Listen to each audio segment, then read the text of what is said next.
పాములు ముంగీస. బరంపురంలో భాస్కరయ్య అనే భూస్వామి ఒకడు ఉండేవాడు. అతగానికి పాములంటే మహా చెడ్డ భయం. నీటి పాము కనపడ్డా త్రాచుపాము అనుకొని హడలిపోయేవాడు. అతనికి ఒకనాడు పొలం గట్టున నిజంగా త్రాచుపామే కనపడింది. పడగ విప్పి ఆడుతుంటే కృష్ణపాదాలు అతనికి స్పష్టంగా కనపడ్డాయి. బుస్ బుస్మన్న ధ్వని కూడా వినపడింది. ఆ మరుక్షణంలో ఆ సర్పం తన దారిన పోయిందే గాని భాస్కరయ్యకు అది తన్ను చూసే బొసుకొట్టిందని, తన పైన పగబట్టే ఉంటుందని అనిపించింది. ఆ రోజు నుంచి అతగాడు పొలం వైపు వెళ్ళటం పూర్తిగా మానేశాడు. కానీ భాస్కరయ్యకు రోజు రాత్రి కల్లో ఆ పాము కనపడేది. అంతకుముందు రోజు పొలం వెళ్ళే పాలేలతో పాటు అతను కూడా పనిచేసేవాడు కనుక రాత్రులు సుఖంగా నిద్రపట్టేది. ఇప్పుడు భయంతో ఇల్లు వదలకపోవటం వల్ల అతనికి తిన్న తిండి అరగటం మానేసి నిద్ర సరిగ్గా పట్టక అస్తమానం కలలు వచ్చేవి. ఆ కలల్లో ఎప్పుడూ పాములే కనపడేవి. ఒక రాత్రి అందరూ గాఢంగా నిద్రపోతున్న సమయంలో భాస్కరయ్య మంచం మీద నుంచి క్రింద పడిపోయి, బాబోయ్, పాము కరిచేసింది, విషం ఎక్కిపోతోంది, నోటెమ్మట నురుగులు వచ్చేస్తున్నాయి, చచ్చిపోతున్నాను అంటూ అరవడం ప్రారంభించాడు. ఆ కేకలతో ఇంటిల్లపాది కంగారు పడి లేచి నిజంగా పాము వచ్చి కాటేసింది కాబోలనుకొని టార్చీ లైట్లు వేసి వెతకడం మొదలెట్టారు. పాము జాడ ఎక్కడా కనపడకపోయేసరికి భాస్కరయ్య భార్య పార్వతమ్మ కలగాని వచ్చిందా అని అడిగింది. అవును, 2 తలల పాము. మళ్ళీ చూసేసరికి రెండల్లా 10 తలలుగా మారిపోయాయి. నేను తక్షకుణ్ణి, నువ్వు పరీక్షిత్తు మహారాజువి, నిన్ను కాటు వేస్తున్నాను, కాసుకో అంటూ మీద పడింది. మళ్ళీ చూసేసరికి 10 తలలకు బదులు 1000 తలలు కనపడ్డాయి అన్నాడు భాస్కరయ్య. సరిగ్గా లెక్క పెట్టినట్లే చెప్తున్నారే అని హేళన చేసింది పార్వతమ్మ. నేను మూల హడలు చస్తూ ఉంటే నీకు వెటకారంగా ఉందా అంటూ భాస్కరయ్య ఆమెను గట్టిగా కసిరి కోపడ్డాడు. కాసిని మంచినీళ్ళు త్రాగి కృష్ణనామ స్మరణ చేసుకొని నిద్రపోండి, ఇంకా పీడకలను మళ్ళీ రాదు అని సలహా చెప్పి పార్వతమ్మ నిద్రపోయింది. భాస్కరయ్యకు మాత్రం ఇంకా రాత్రి నిద్ర పట్టనే లేదు.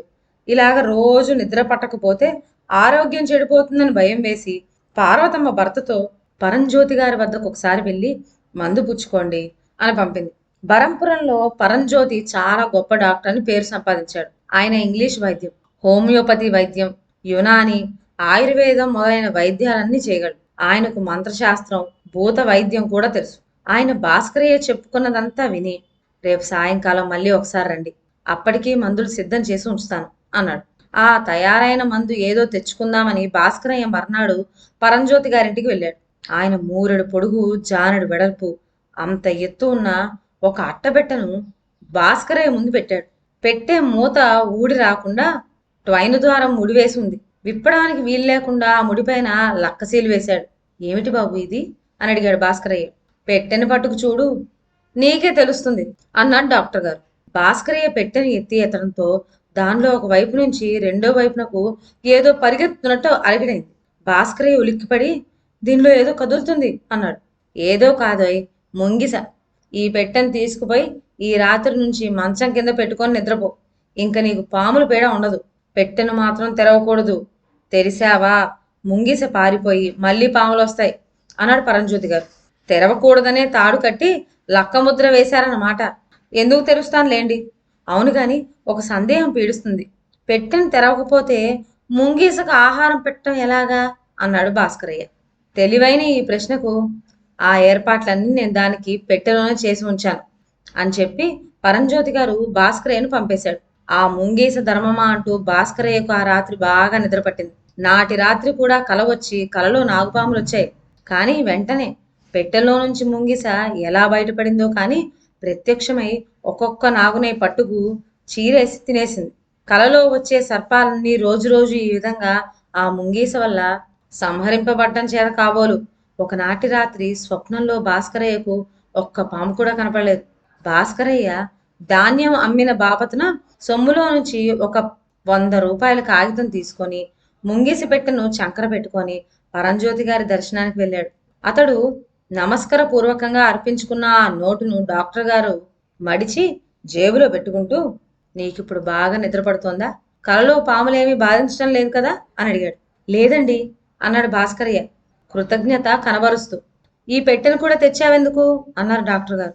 పెట్టెలో ఈ ముంగీస నా నిమిత్తం ఇన్ని రోజులు చెర అనుభవిస్తూ ఉంది పాపం, తమతో చెప్పి దీన్ని చెర విడిపిద్దామని తెచ్చాను అన్నాడు భాస్కరయ్య. నువ్వే ఆ పుణ్యం కట్టుకో అన్నాడు పరంజ్యోతి గారు. భాస్కరయ్య భక్తితో లక్కసేల తీసివేసి తాడును తెంపబోయాడు.